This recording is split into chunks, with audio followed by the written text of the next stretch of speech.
Here with Bryan Casella, real estate extraordinaire.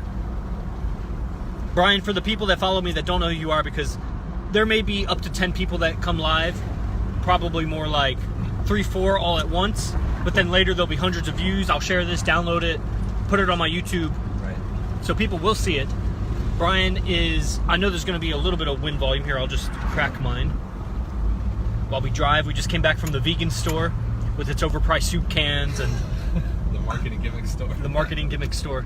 You may have noticed my beard is much less, but that's not why we're here today. We're here today because Bryan's bank account is much more. His following is much more. His mindset is much more than your average real estate agent, or really your average anything. He's extraordinary.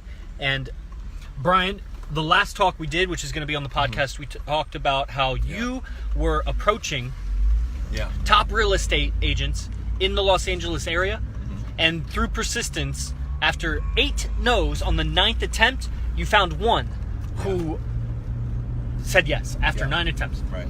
And what did that do for you? What did your, what were you doing while you were pursuing him? Were you doing anything else? This was done prior to me receiving my real estate license, so it was an attempt for me to get ahead. I wanted to already know what to do, how to be, what to say before I got my license. That way when I got it, I was already ahead of the game, right? I already had some sort of advantage over everybody else.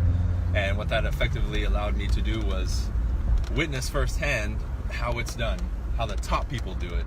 And I was able to be like them from the beginning. And that is what allowed me to shorten the learning curve and really experience success in an industry that's otherwise considered one of the toughest industries to break through in. It's like 90% failure rate in the first year or two.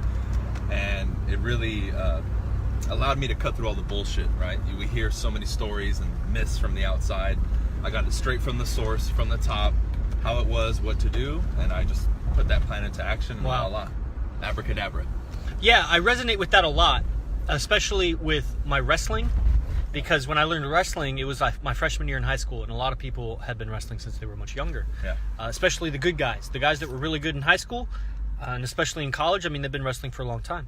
And so I immediately learned good habits from the beginning, and I didn't have bad habits that were holding me back. It was very obvious to see in the physical techniques of wrestling.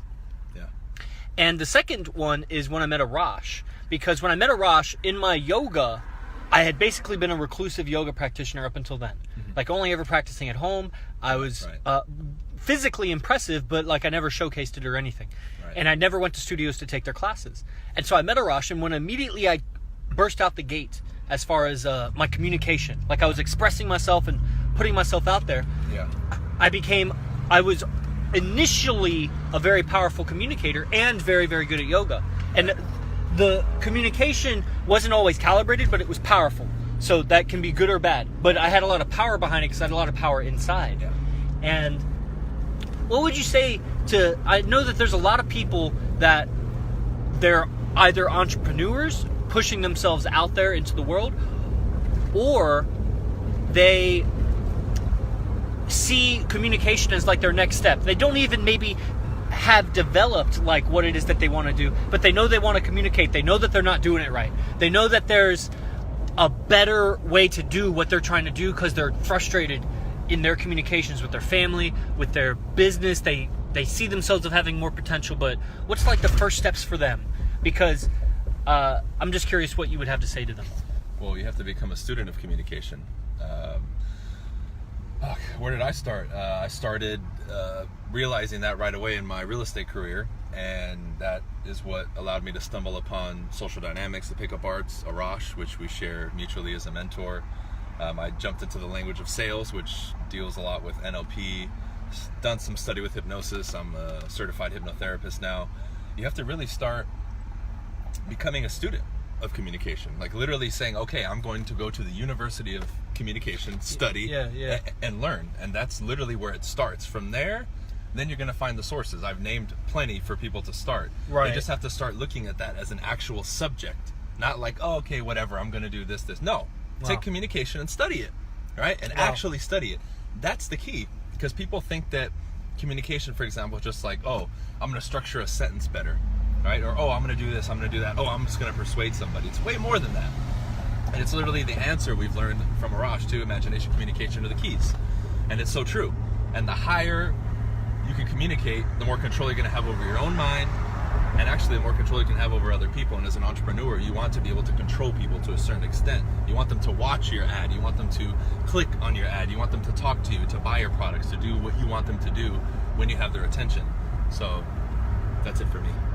It's very interesting, especially when you talk about NLP, because NLP is more than words. It's more than neural language. There's language in symbols, and there's language in colors and pictures. Because if you look at a yellow picture long enough, you'll feel a certain way, and it will feel differently than if you look at a green or a red picture long enough. Just a blank color. And so there's a code to the color too. So there's a language to color. So neurolinguistics includes colored linguistics. Neurolinguistics includes word linguistics, which is auditory linguistics. There's visual linguistics. There's all the other two senses too, linguistics. And NLP and having someone click your ads, that's symbolic in the color and the marketing of it. And it's just all very interesting. And like what you've done is very interesting, and how you have gone from like a professional basketball aspiration to transitioning into, okay, now what do I do? Into, okay, I'm going to be a real estate agent in a very tough market, in the Los Angeles market. And I don't know if I'm saying that exactly right, but you know what I mean. In the Los Angeles area. And I'm just going to start off on the right foot. Before I even totally get started, I'm going to seek out the best. And I sought out the best, and then I pursued them 8-9 times. And one that I wanted said yes, and he was one of the best. And so then take us from there. Like, it was 6 to 12 months of, in that 6 to 12 months, were you doing something? And was it for him or his company or that, Well, this 6 to 12 months, about 6 months into the mentorship, we can call it, is when I received my license and I was able to start working. Wow. So simultaneously, I was doing some stuff for him and now working for myself and being able to now experience and implement everything that he had taught me. And I literally was going through every single moment,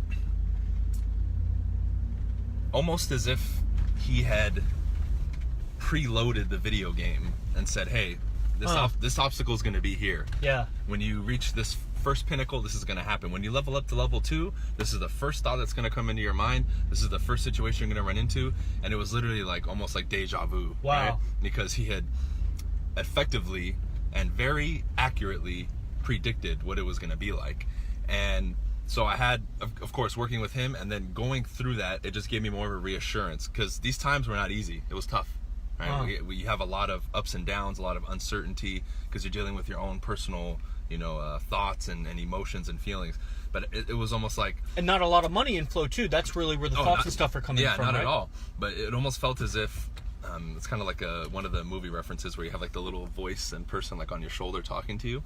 Yeah. And I would always refer to having the mentor there. He's like, remember I told you are gonna, be, because I probably broke down in tears like 3 times my first year. Wow. Like it was that tough for me. Dealing with the outside pressure of other people, and then, no, I want to do this, and then having his voice. So it was like 3 different things that I was dealing with, right?